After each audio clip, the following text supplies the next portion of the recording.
This has been a long time coming, actually. Yes, actually. I'm very glad we can sit down and go deeper into who you are and what you do. And actually, I'd like to start off by a sincere thank you for what you are doing and mean to the global, say, education of people and trying to make it digestible for many kind of people and sharing really your passion. And you can see this in everything that you do, that this is a passion of yours and that you really love what you do. So thank you, first of all. Thank you. I really appreciate that. That's so nice to hear, and I thank you for inviting me over here. And like you said, it's been a long time coming. I'm really looking forward to talking about music, pianos, anything. So yesterday you played an amazing concert with Thank you. Ben, and I think people are going to be seeing some clips later on of this, and also what I was so fascinated by, because you are not only a pianist but a composer and arranger, and like you do many different things, and I really enjoyed the fact that you created your own sound when you compose, because you are so good at recreating other composers, and you've really analyzed and dissected all of their kind of techniques and stuff, and it's so hard to be original. And I really was amazed by how original your sound was together with Ben. Like you've worked together also on some music, and maybe you can tell me a little bit about your process. Like, how difficult was it for you to find your own sound, or is it something that it's still in an ongoing process, or like, let's start off there. Yeah, I would say I'm still really deep into the process. I'm in the middle of it, probably the early stages. It's difficult because to learn composition, it's not a straightforward thing. To learn sound, to develop your taste, to just get to know what you prefer, everything, all the details, from harmony, what types of melodies do I like, what types of instrumentation, the sound quality, what type of piano sound. And I feel like every year it shifts a little bit in unexpected directions. And it's just a process that you have to be patient with. And in order for it to happen, I do my best to fuel it with different things that sometimes maybe it won't influence me at all.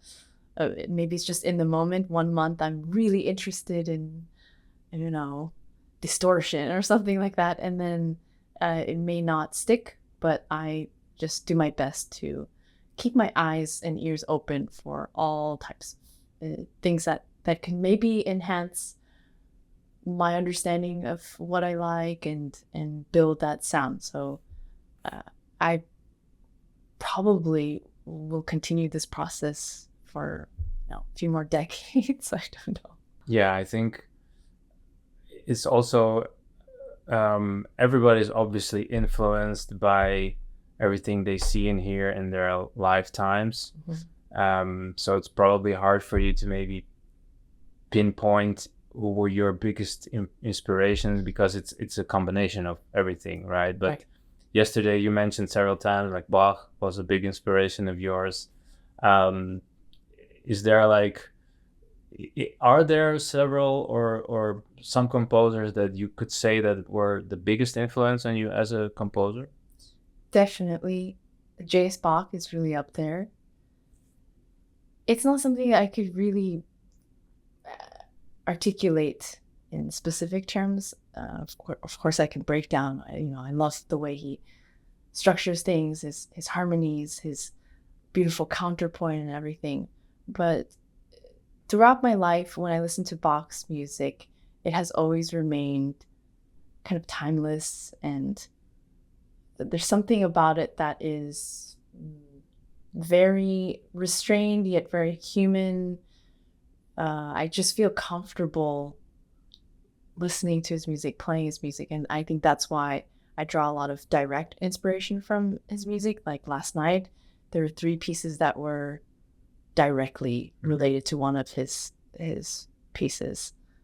Besides Bach, I think as a pianist, growing up, I studied so many Beethoven sonatas and concerti, chamber music, Chopin, of course. I think there was one year I only played Chopin, and it was just an endless discovery of, wow, so many things that he does pianistically that is so Chopin that now feels almost normal. But then you think back in his time, these were all not normal. And so Chopin has been a huge influence. Some of the more modern composers, I think if anyone listens to a couple pieces of mine, they can hear minimalist composers, American composers like Steve Reich, John Adams. I didn't do prepared piano last night, but I do that a lot. So John Cage has been an influence on me as well. Yeah. I also noticed that you're really into soundscapes and quality of sound, the definition of sound, and different timbres. You're like, in your compositions as well, I saw you also, you use the Yamaha to layer, and this is an interesting thing where you see that modern music, can be atonal or tonal or anything in between, but I can see that you're experimenting with going beyond what is, within the reference, and looking for something different or new. I'm actually curious how this process of yours is. Like, do you just sit down a couple of hours and you say, okay, I'm just gonna experiment with different layers of sound or like atmospheres, or is it something that you have in your mind in advance and you try to get it out of your mind kind of into the real world? Can you tell me a bit more? I think it's a mixture of both. So a lot of exploration happens when maybe I hear something as I'm listening to music, something new, and I think, oh, I love that sound.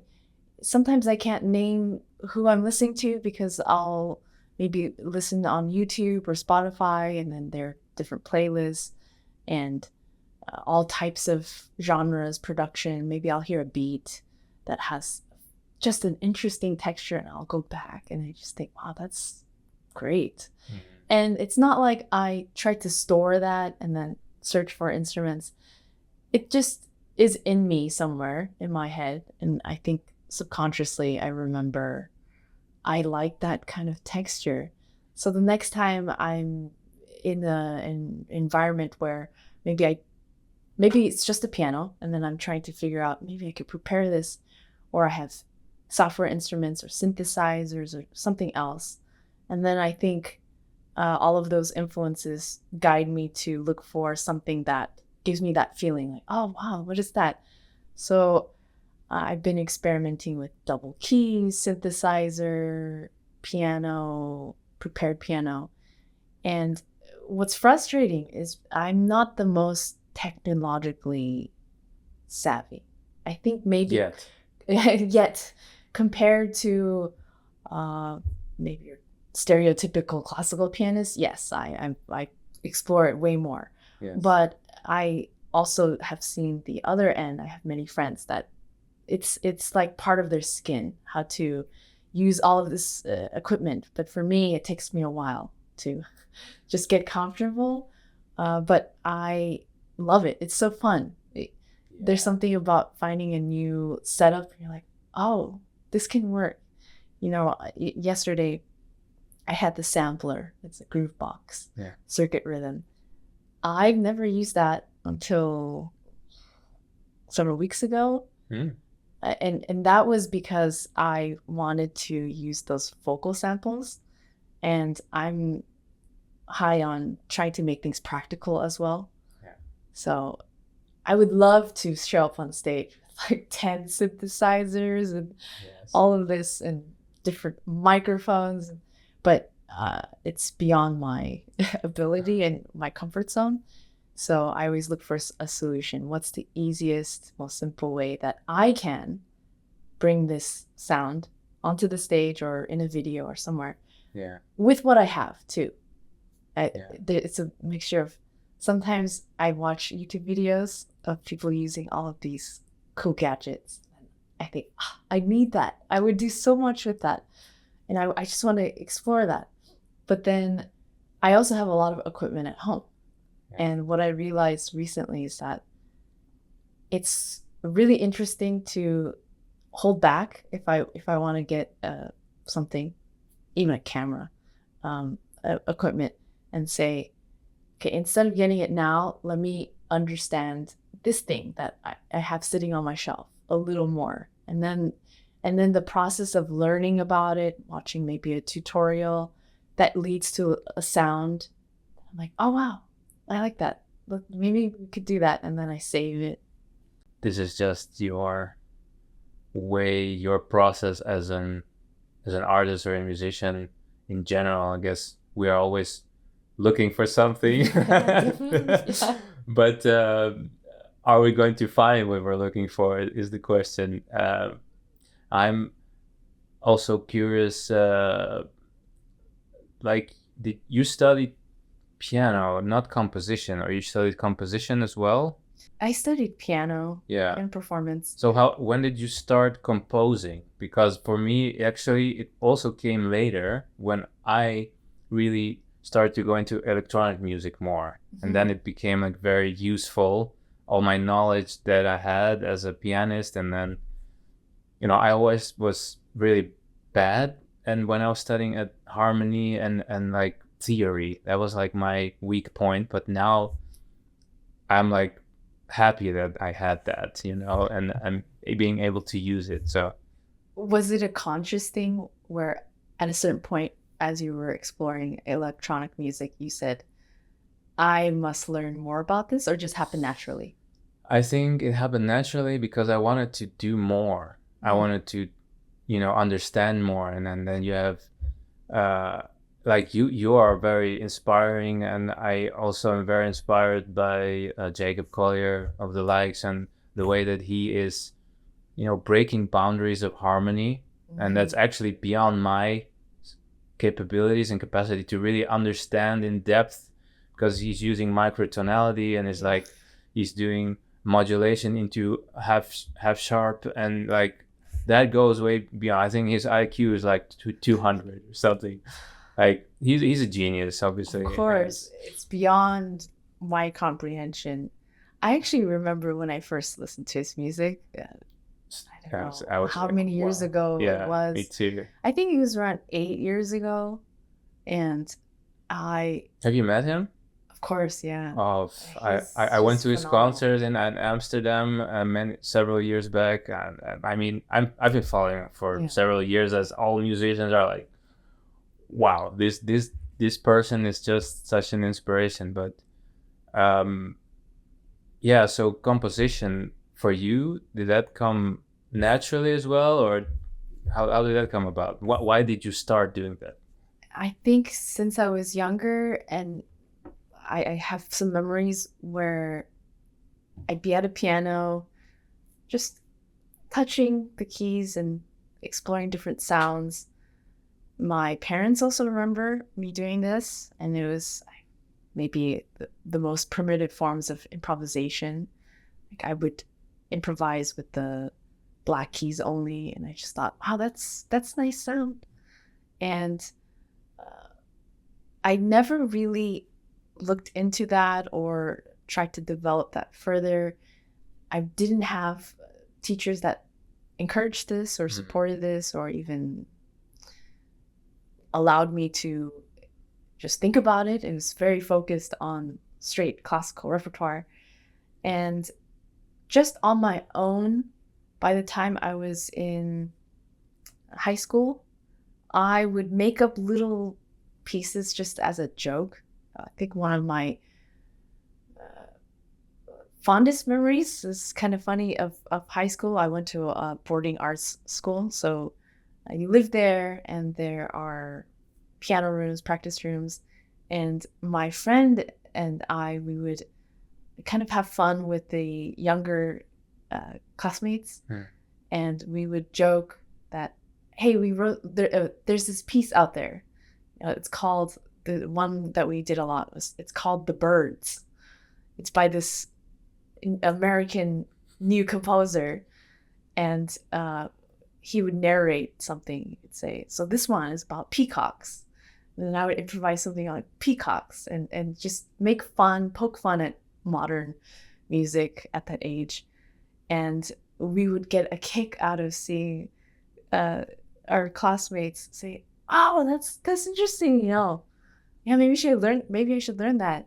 Oh, what can I find them use? So actually you were naturally already more of a composer before you were a pianist, or? I think so. I always wanted to That's make awesome. stuff up, and it was kind of a challenge for me to stick to one piece. And in order to perform it well and give your best, you really have to practice it inside out, know it, just become Master it. Yeah. And for me, I fall in love with these pieces, but I have a hard time just sticking with it and dedicating everything to it until as it gets to the stage and beyond.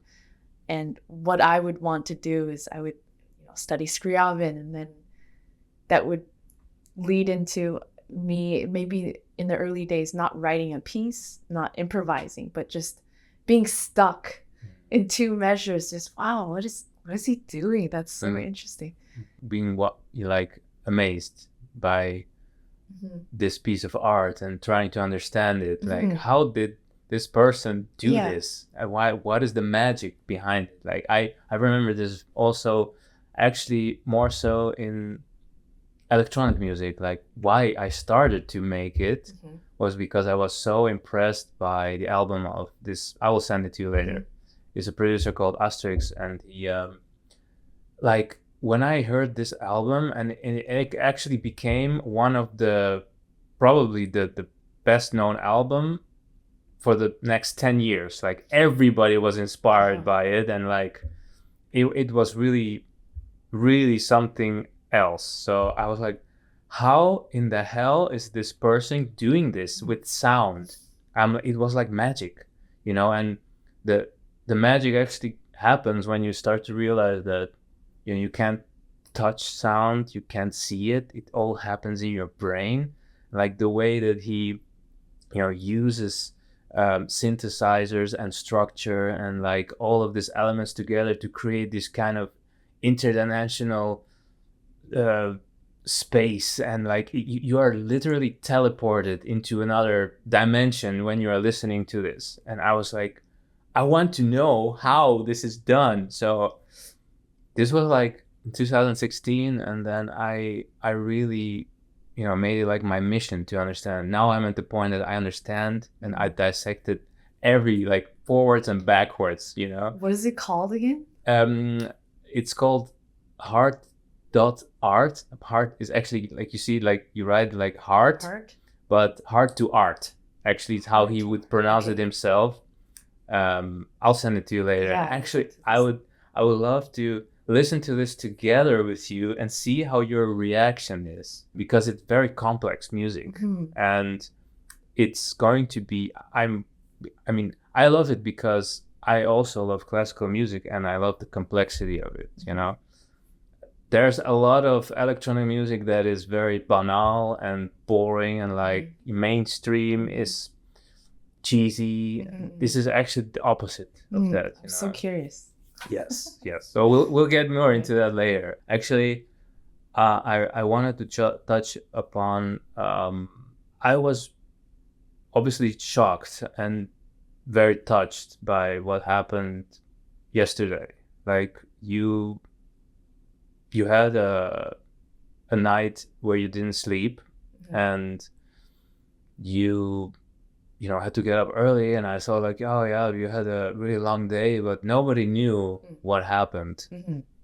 And I hope you don't mind No, talking about this, yeah. because I think this is an important thing, obviously, because it is who you are, where you're from, and like then suddenly during the concert you announce like such a vulnerable thing, and I actually cried when you said that, and the music you played afterwards, it really touched me. So yeah, your father, maybe you can tell me more about your father or your parents, and like your origins of music. Can you tell me more about this? Yeah, of course. It was, and of course my sincere condolences, because this is very difficult. I must understand. I have been prepared, or our family has been sort of emotionally getting ready for this for many years, because my dad has been going through stages of dementia, many other health problems, and we've been seeing him suffer for many years. But also, you can never predict what it's like. I certainly, this is a first. I've had grandparents pass away, but this is to lose a parent. I didn't know what to expect. Didn't expect this to happen this soon, actually. So the night before the train ride over here, I got a call from my family saying, he seems rapidly unwell. He might not make this weekend. And so I was actually looking up flights already thinking maybe we cancel this weekend. And I take the fastest flight. The thing is, I'm 18 hours from home. And so I just think, okay, what's the fastest? And within that hour, he passed away. Wow. And so I was speaking with my mother, and she said, he would, if you, whether he's with us or not, he would want you to continue to share music, continue to be positive. He was a very positive person, and I don't come from a musical background. My parents are visual artists. My mom studied sculpture. Wow. And she also paints. She's very creative. You can say yes. Creative family. Yeah. And my dad, he was a calligraphy artist and a watercolor artist, with the traditional black ink. Oh wow. Yes. So I grew up with ink everywhere, paintings, paper, frames, and he loved music. He would strum on a guitar. He didn't play. He doesn't sing. He would sing out of tune, but he just loved music, and he really encouraged me to continue playing. He couldn't tell you who any of the composers was. Maybe Chopin. Yeah. And he didn't speak English, so our home, once you come inside, was very Korean, very traditional. You were born in Korea, or I was born in the States. In California. Yeah. Okay.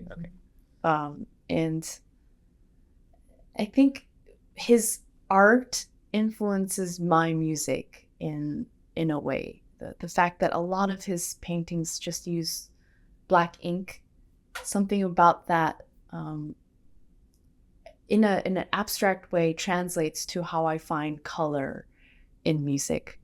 Of course, it changes every season, but a lot of times, why I like a certain sound or the direction that I'm looking for, it's because it's not so indulgent in some area, whether it's a sound or a harmony or a melody or a gesture. And that's the feeling that I get when I see his art, because it's very efficient yet in the details, very ornate. It is interesting you say that, because now I do understand when I hear your music what you mean by that. Really? Yeah. I'm also very audiovisual oriented. I am, besides music, I do photography, I make videos, and I love visual art and the combination of both. Like, I also believe the evolution of media and art, it's much more now towards the combination of audiovisual arts, and especially in electronic music. Now at the festivals, you see like the amazing visuals with the sound, and with I always link to the electronic psychedelic music because it's such a visual experience in your brain. Yeah. Like, I see the sounds that I'm hearing, and I can totally relate to what you say, like when you say the calligraphy, the black and white, the contrast. Like, your music, you have like this way of making this kind of contrast between the little notes and the atmosphere, and it makes sense. It totally makes sense. So yeah. And you have brothers or sisters? I have a brother. Is he into music? Not so much. He has actually a really good ear, and he studied violin when he was younger, and that influenced me to want to learn music. Do you have perfect pitch? I don't. Yeah. I mean, it's a rare, and Yeah. I think it's more of a... I have piano pitch. Yes, exactly. A taught pitch. Yeah. I have piano Reference, pitch, yeah. which, if I'm at the piano, I could fool someone that I have perfect pitch. Yeah. Because it's in me. But can you actually do like cluster type things? I Like, can get up to 3 notes. wow. Yeah. Because I've known some people where you do like this, Oh, like random, and they're like note for note they say it. No. I'm like, what? Once it gets beyond 3 pitches, it unless it's a chord that I really know. But that's already very high. Yeah. That's already like... So it's refined piano pitch. Yeah. Okay. So you are from an artistic family, and you grow up with creativity around you. Actually, I'd like... Yeah. Oh, what you were saying about visuals, Yeah. how it enhances Yeah. the music. As you're saying that, like trance music or different types of electronic music, I think it's such a natural fit. And I've seen a lot of footage of different concerts, installations. I don't know, people on social media that I run into clips, and I'm so fascinated by how some people have figured out ways to either create collages or also have visuals in real time triggered by the music. Yeah. I know there's the MIDI triggering and the sound, Yeah. everything that goes into that, where you can trigger the lights based off of volume or touch. It's something that I would love to get into. I would love to introduce you to this world, because you would be so inspired by it, and you would create even more interesting things because you're triggered by something new, and the digital revolution has made this possible, obviously, with all the software, the latest 15 years of development. Like, now it's a lot easier to create this kind of things for someone that hasn't been dedicating his life to it, Like, I don't know if you work in Ableton or Cubase or like... I use kind of all of them. Depending on the project. I plan to look more to Ableton because it seems like a lot of the things that I want to do, when I try to find out what's the best way to do this, people guide me to I can definitely help you with that. do you use Ableton? I produce electronic music with Ableton, Oh, nice. and since 2016. So okay. It's such a pity. Yes, it's such a pity that you have to leave, because I would love to spend some time in the studio. Maybe there's a part 2. I come to Europe a lot. So. Yes, I would love that. So actually, my my follow-up question is like, the main reason you got into YouTube and social media, where did this originate from? Because I'm curious whether it was just out of your own curiosity, or was it because you noticed that some of your answers, or some of your questions weren't answered yet and weren't out there? Or was it because you had an urge to educate people more about topics you liked? And like, was there an emptiness somewhere that you felt needed to be filled? Or where did this urge come from to do what you do? About a year before I started YouTube was probably the darkest time in my musical life, because... What do you mean with darkest? So, you know, as you study music, there are a lot of ups and downs, and you sort of just ride the waves of each stage. You know, you're trying to figure out how to play the instrument, you're learning the repertoire, you go to different schools, you explore festivals, camps, competitions, auditions. Now maybe you're in conservatory. I went through all of those stages, not thinking so much. I just think, okay, so this is the next stage. Okay, now we apply to conservatory. Okay, now we apply to auditions, and you know, and I got to a point where after 4 years at Juilliard, I already started to know, I'm not sure this is what I want, but I love the music. What is this? What am I supposed to do? And so I took a year and I got a grant to study with Gabriel Tacchino, who was a student of Francis Poulenc in Paris, and also studied with Narcis Bonet, who was part of the Boulanger camp, the lineage. And after that, I started to know more. This is much more interesting to me. Composition, studying harmony, studying and analyzing the music.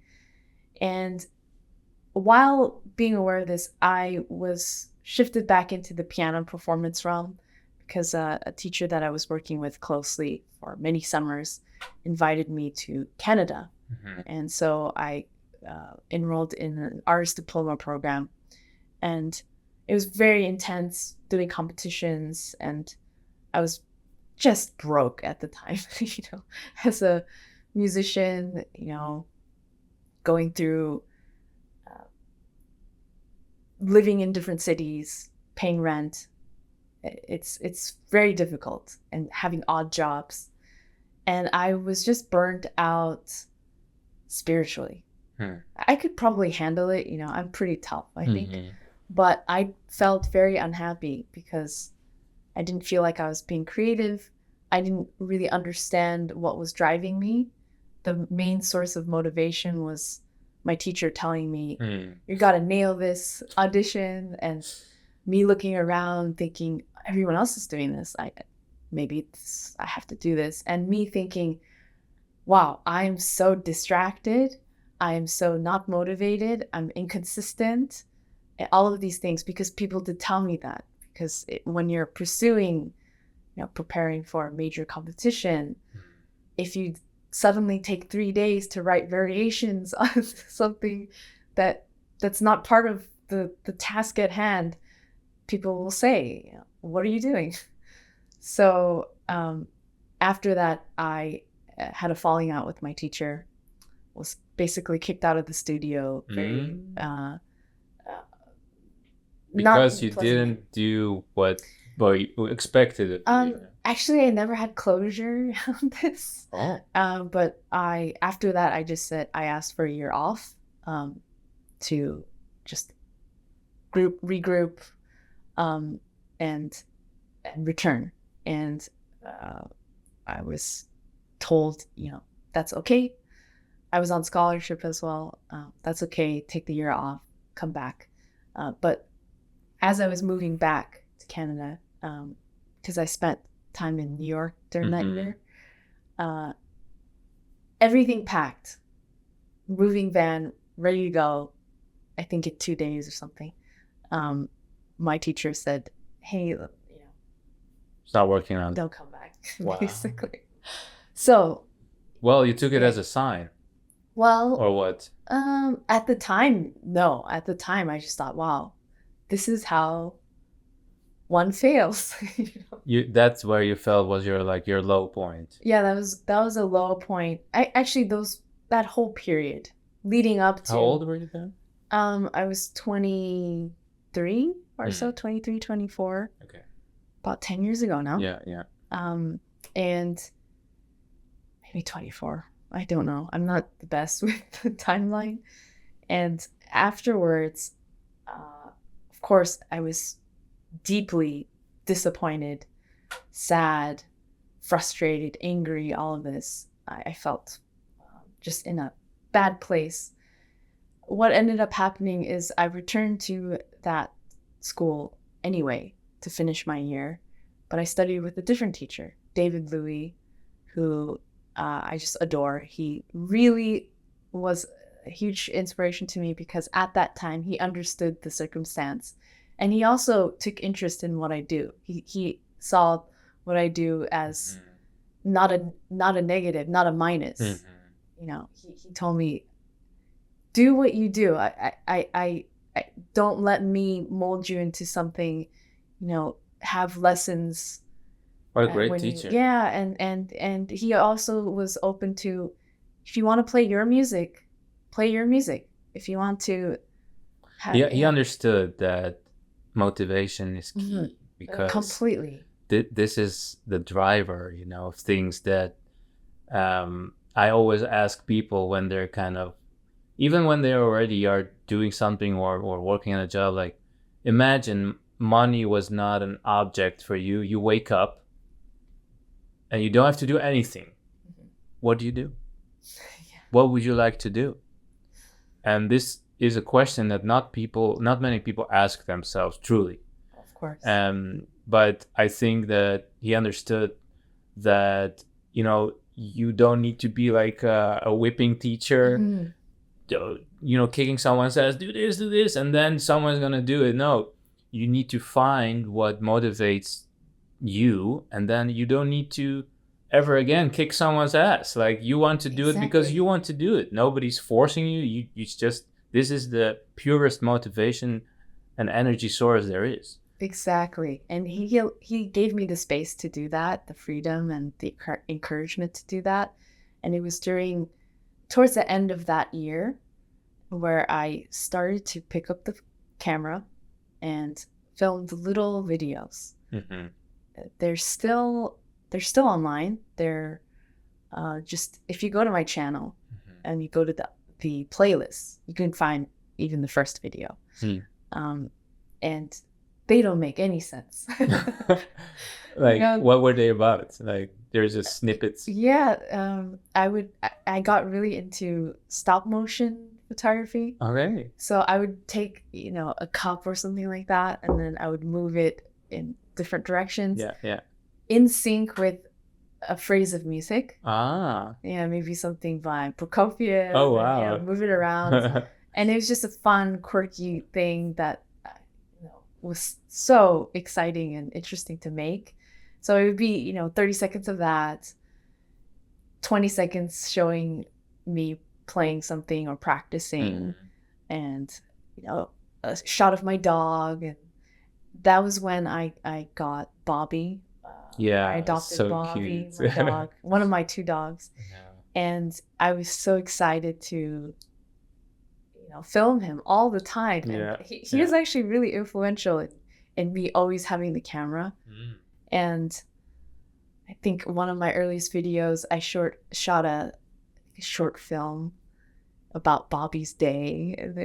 There's a dramatic arc, and I composed music for it. Wow. And stuff like that made me fall in love with combining music and videos. The creative process. Yeah. And I also knew that this was an interesting time period that maybe I will want to document in some way. And which year are we talking now? Because YouTube came around 2006. And Oh, this is then... This is already 2017. I Oh, started wow, in 10 years. 2017. Oh, wow. I That- started yeah. June, I think. June or July 2017. Mhm. I uploaded my first video, and it really evolved slowly, where at first I didn't talk, tried not to show my face. I had an early video where I improvised in the styles of composers on Mary Had a Little Lamb. Mhm. So the stuff that I show with the variations, those are thoroughly thought out. Yeah. Maybe some variations here and there, but I really study the composers to try to do my best to create a variation. But what I did then was just purely an improv, but I cannot do that for a full piece. Yeah. So I did, 15 seconds, really poking fun. It was supposed to be a joke, and it still is a joke when I do this. And that's the first video that got some attention. And from then, I was able to meet other YouTubers who reached out so kindly. And I think having met them in person or also just remotely, it sucked me into the video world. Mhm. And I started to be curious about how can I make a more complete video? Not something where I say, hey, check out these chords. Here's my dog. Yeah, it's a different Yeah. approach. So- Long form Right. content versus short Uh-huh. form. And all of a sudden, I felt like so many of the things that I love to do naturally can all be in one place. And I had the freedom to mold it. And this was very just so nice for me to just think, I don't have to change something about myself to fit into being a classical concert pianist. I to pursue that, I would have to change many things about who I am naturally. Mhm. And I felt like what I was doing and what I was exploring with the videos, I could just be me. And over years, I evolved how I made them, and I found more purpose as well. In the beginning, it was really selfish. I made these for a selfish reason. I enjoyed it. I wanted to, document this. Learn something in the Yeah, process, exactly. I yeah. want to learn more. But now it's shifted more to also include, how can I do something useful Yeah. and something valuable, something that can help someone else. And I always think about who I was as a music student in my early teenage years, when I think I would have loved to see a video exploring different genres from the perspective of a classical musician, Mhm. about some analysis, music theory videos in a way that I tried to break it down where it's not maybe too dense with the information, but simplified. I take a long time to learn something, which I think helps with the videos as well, because I do my best to break it down in the simplest way possible. Because for me, I need to do that to understand it. Yeah. It's not a quick process at all. So I hope I can do that for the audience, so that a big part of it is simplified so that they can take it further. It's a great thing that you're doing in sharing this, and breaking down the process of something which is essentially difficult to achieve. Master a piece, or like actually a lot of the things. And I mean, I saw, I guess, almost all the videos that you produced, and just thinking about myself and the process I had when I was studying, and a lot of it was like, yeah, this is so true and similar to what I was thinking about in that process. But to be able to share this and break it down into something that most people can follow is so valuable. you know, and like I'm Thank you. referencing Huberman now, like in a way that he's breaking down science and complicated things for the average Joe to understand and to have like a tool that is useful. It's so valuable.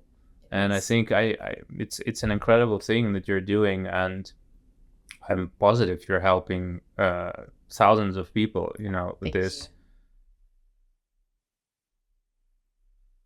Would you like to perform more? Is that something? Maybe. I'm not sure. Because you're quite good at it. Thank you. And it seemed very, yes, we're rolling. It seemed very natural actually yesterday.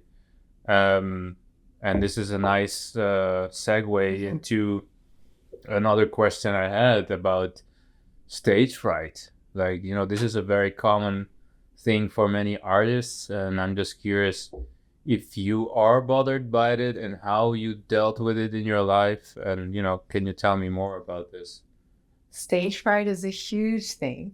Did you have it yesterday? Of course. So- I have it all the time. Wow. And it's something that I have thought about a lot. And I've done many different things to try to help it.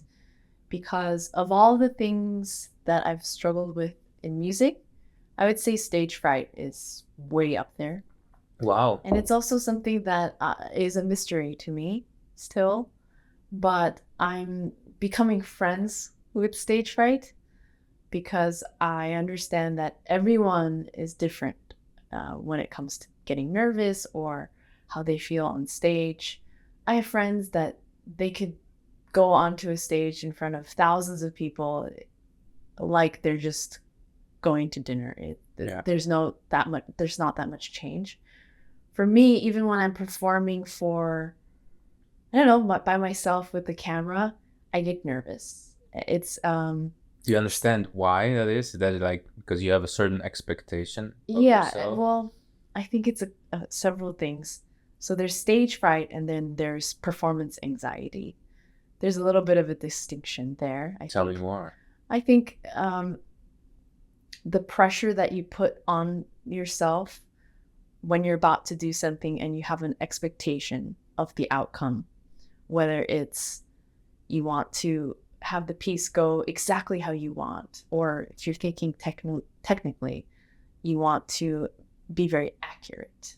Whatever it is, those expectations for how this performance, what you're about to do is going to be, and you demand that from yourself, I think that can translate into a sort of paralysis, anxiety, stress, and you're not able to focus on the music and focus on listening and being present. And as soon as you're outside of the music, then your body, your mind starts to take over, and that feeling of discomfort translates into, for me, sometimes I just blank out or I'll shake really bad.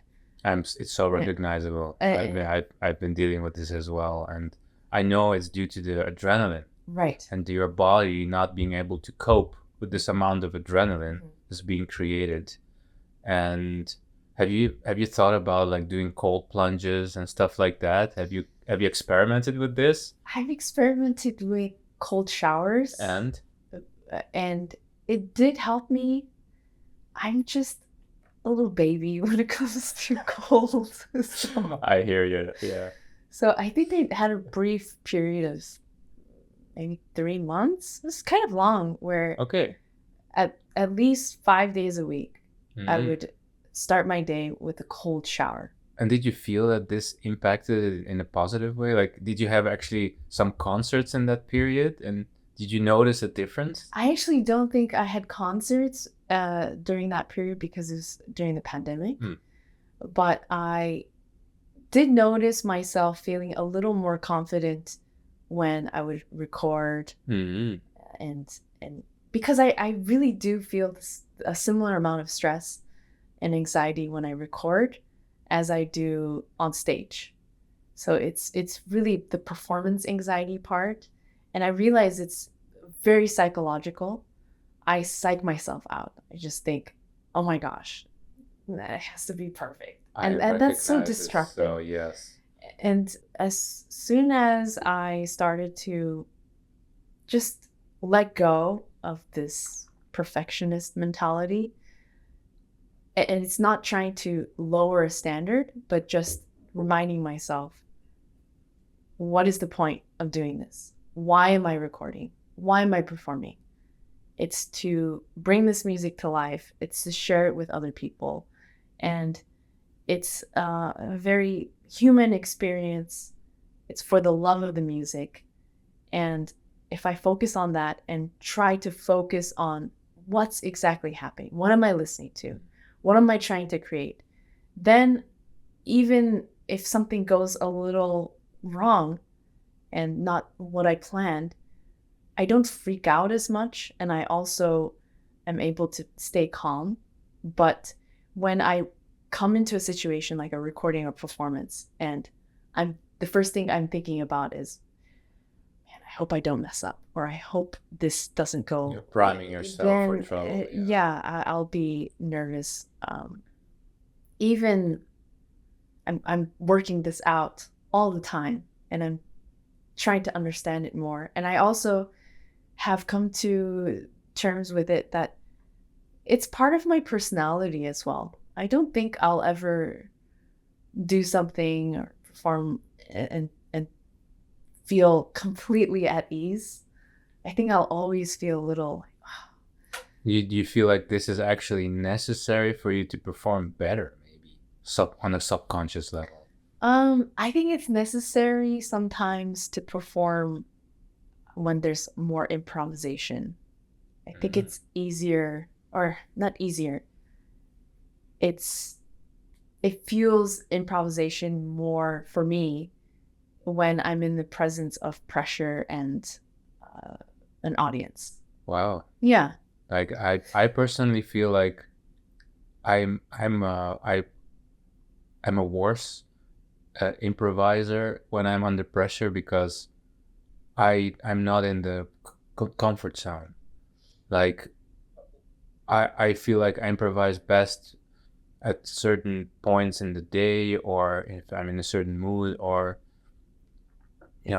maybe some other things that are influencing me. But I'm like, there's an anxiety that, oh, maybe I'm gonna improvise something that's so weird, like this kind of voice starts to play in my mind. But I totally relate with what you just said, and it's a never-ending story, essentially. I know people that, like you said, they couldn't care less. They're on stage, they're off stage, competition, exam, no stress. But what I do notice, maybe it's a coincidence, but with those people, usually I felt like their performance was not as interesting or exhilarating, or more bland, if you will. Like emotionally, didn't grab me as much, because they are so neutral about it. I could see that. It's a very tough but interesting subject for me, because ongoing I realize I struggle with it, and I think a lot of people do. And do you feel like actually there's not being paid enough attention to this subject in school, and in the conservatory? And I think so, a little bit, because especially when I was in college, I would ask upperclassmen, I would ask my teachers, what can I do? I'm freaking out on stage, auditions, anywhere. And it's not something where there's a curriculum or some guided, even a starting guide. Okay, you have stage fright. A lot of people will say, make sure you're prepared, perform more. That actually does help. That's the main thing. If you perform more, you get more used to the anxiety, right? Exactly. Presence of. We were talking about this yesterday at the table, like when you're kind of getting into almost a routine-like state, your body kind of knows what to expect, and there's not such a like extreme increase of dopamine because it's not a complete novelty thing for your mind or your brain, and it knows, okay, I don't need as much adrenaline as I usually read. I'm not gonna die, you know, so it's okay, you know. So there are things like that, and then also I was recommended pharmaceuticals. Yes, beta blockers. Yeah. Did you experiment with them? Just once. And just once means it didn't work just so well once, for you. But I will say that it was an improper experiment. So maybe in the future it's something I might look into a little more. Yeah. But I tried it in the most irresponsible way before my last jury audition at Juilliard. What happened? In my senior year. So will not disclose who it is, but a friend of mine, she uses beta blockers, and just outside the practice rooms, she's just kind of offering them to students. Hey, everyone's freaking out here. If you want a beta blocker, I have these. Yeah. Don't recommend doing that. You need to consult your physician. Exactly. But as immature students, so I took one, and I walked into that audition feeling completely out of it. It was definitely, there were no nerves. Yeah. But also no emotion. Yeah, it was actually the other end of things. So the dosage is important. Maybe you took too much, probably. For you. Yeah. And I just remember thinking, this feels like the opposite of performance anxiety, because I was walking in there, I just did not want to play. I didn't care. Wow. And I was like, what is this? This is so strange. Yeah. And I was not interested in trying it again. But imagine you taking a quarter instead of the whole thing, and then it would just take the edge off. Right. That might have been a better solution. I also think, just in the larger picture of things, what helps with performance anxiety and stage fright is also just lowering your anxiety in real life and how things stress you out. How do you do that? Do you work out? Do you do yoga or meditation? I go through periods where I work out more consistently. I'm trying to be better at keeping things consistent throughout the year. But I do notice that when I am consistent with exercising more, that helps. Also journaling. I've tried different types of journaling. For me, it's best not to have such a system. I try to keep track of my days. That's a more of a scheduling thing. But I'll write maybe 4 to 5 sentences about each day. If something's bothering me, what I loved about the day, just something to get it out of my head. And also, I remind myself daily as I wake up, what are my priorities? It's, for me, family, health, family, health, and art, beauty. I just want to add that into my life and also spread that.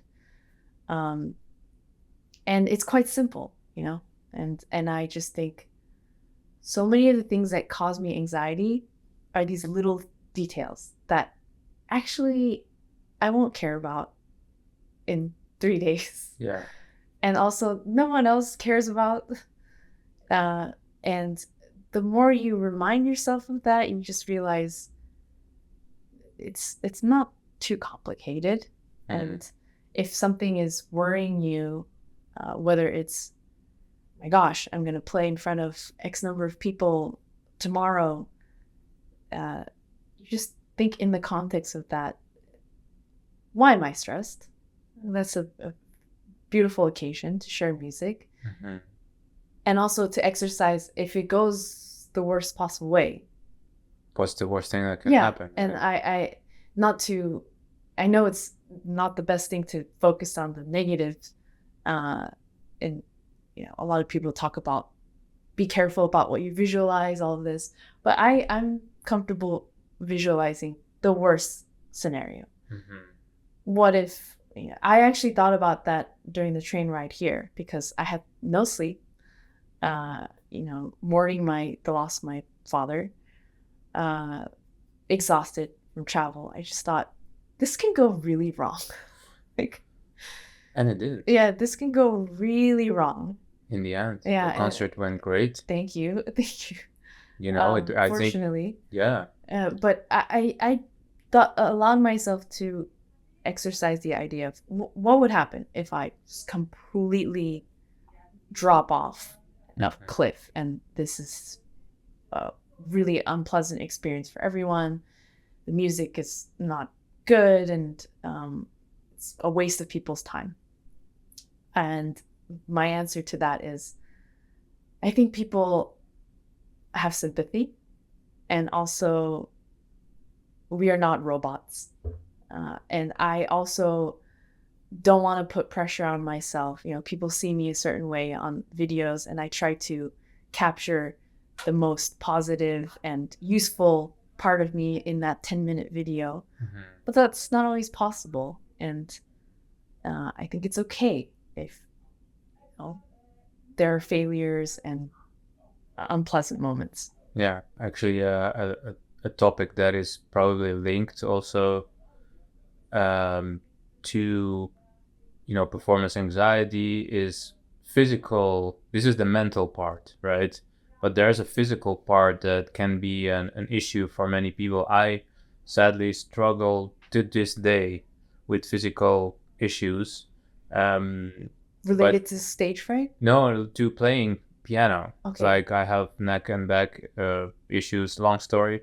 But long story short, I'm forced to deal with it and work on it every day in order to be normal. Like, my question is, like, were you ever in your life having difficulties with physical aspect of playing, and how, if yes, how did you deal with them? Or were you one of the lucky ones that, I know several people that are playing 8 hours a day and, working behind a computer 8 hours a day, nothing, no issue whatsoever. And I'm like, God, I'm so jealous. But, probably they have something else that I don't have, so it's like, you can't have it all. Yeah, we all have, I think, a similar amount of struggles, just in different areas. Yeah. And vice versa. I've had wrist issues and forearm issues. Like RSI, repetitive strain. Yes. Yeah. And there was one year where I injured my shoulder from something else, and that affected my piano playing as well. My main issue has been the consistency aspect.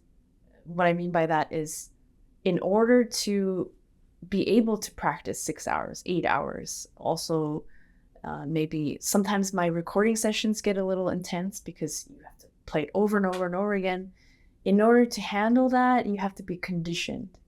And I've gone through seasons where I'm doing so many different things that I'm not keeping up the conditioning to support what I'm ultimately trying to do that 1 week or that one day.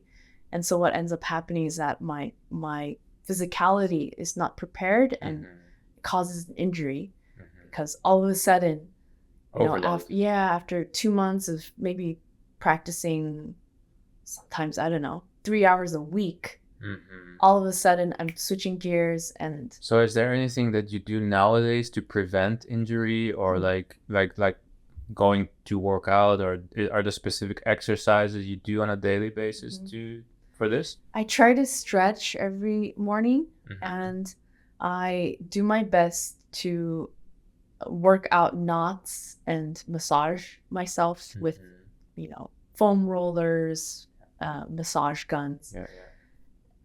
almost Those are every awesome, by the day. way. Almost every day. I for me, that's more important than the exercising part. The exercising part, I feel more fresh and it gives me a boost of energy. Sure, yeah. But in terms of the energy, the injuries, I realize that if I don't stretch and massage different areas, then it starts to get tight. And before, I would not recognize the tightness and see it as a sign that, oh, something's out of balance, and I would just push. But now if something feels tight, I would kind of push back, focus on trying to relieve that a little bit. But I'm still, working on it, because I have a lot of things to improve in terms of how I approach physical activity, exercise, what I eat. That's really difficult. Oh, yes. Sleep. Oh, yes. That's impossible. As you know now, watching Huberman, right? As we all know now. Yeah. Thank you to Andrew. But and I read that book, Why We Sleep, by Walker. And that was sleep is number one, essentially. Then comes sport and diet. Yeah. Right? What do you focus on? Specific foods to eat, because you seem very in shape. Yes, I do. And I do some intermittent fasting, and I've experimented with that. But because of my health issues, I'm kind of forced to take care of myself even more. And there's like a benefit to it, because I am taking care of ultimately myself more than the average person. That's so good. But I've also done extensive research on this, and the fact remains everyone is a unique person with unique needs. And there's obviously a physical aspect and a psychological aspect, and supplements, sleep. Like, your diet is not only the food that you eat, it's what you watch and what you listen to, who you spend your time with. Like, I try to minimize my meetings with people I feel drain my energy, and I try to increase if I meet, because I am like an extroverted introvert. I can be social and I can enjoy this, but only for a short amount of time before I need to go back to my man cave and create something, recharge my batteries. I think, we might be similar in that sense. But this is, I think, very important to see the holistic approach. Like, the big picture is not just one aspect. It's like the plethora of everything together that is creating you and your needs and what you need to consider. And I also realize that there are some things that you need to be able to let go, even if you want them so bad. Right. That you need to be able to say, okay, you know what?